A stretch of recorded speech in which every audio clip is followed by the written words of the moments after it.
Uzun HTML dərsidəki 45-ci qism HTML5-dəki tor bətni bufferlab saqlash. HTML5-ni işlətib cache manifest vücudu qurish orqali tor bətni torsuz muhitda bufferlab saqlab ko'rsatishni ishga oshirg'ul bo'ldi. Bufferlab saqlashning 3 asosiy salohiyati tovanligicha.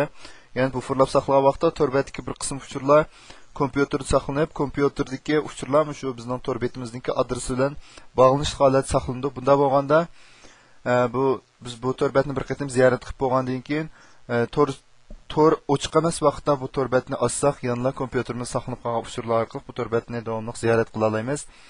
Ondan keyin tor bətninki ichilish surati texnik tezlashidi. Uchinchidan bu har bir uchurni bevos tor bətni o'qimay bir qism uchurlarni kompüter saqlab qo'yib o'qigan bo'lishqa mulozim turib tor bət mulozim turib besimni zo'r darajada to'vatadi.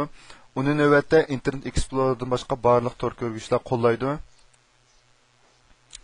Mesela mana oddiy misol qaraydigan bo'lsak, biz mayada vaqtga erishish degan besib,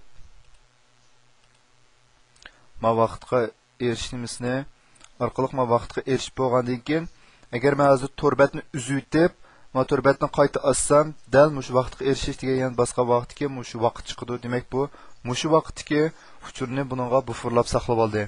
Hamda buning asli kodini qaraydigan bo'lsak, ama bu HTML manifest degan qismida appcache degan bu buffer vujudini hosil qildi. Andan keyin hamma yerda bu vaqt uchurni ko'rsatgan JS kodi. Buning qaraydigan bo'lsak, bu faqat shu vaqt uchurni bevosita ko'rsatib beradigan kod. Andan keyin bu yerda vaqt uchurga erishdik deb vaqt uchurga erishdik. Erishgandan keyin mush uchur tor uzilgandan keyin saqlanib qoldi degan gap. Bu dal bizniki oldi degan bufferlash texnikamiz shu.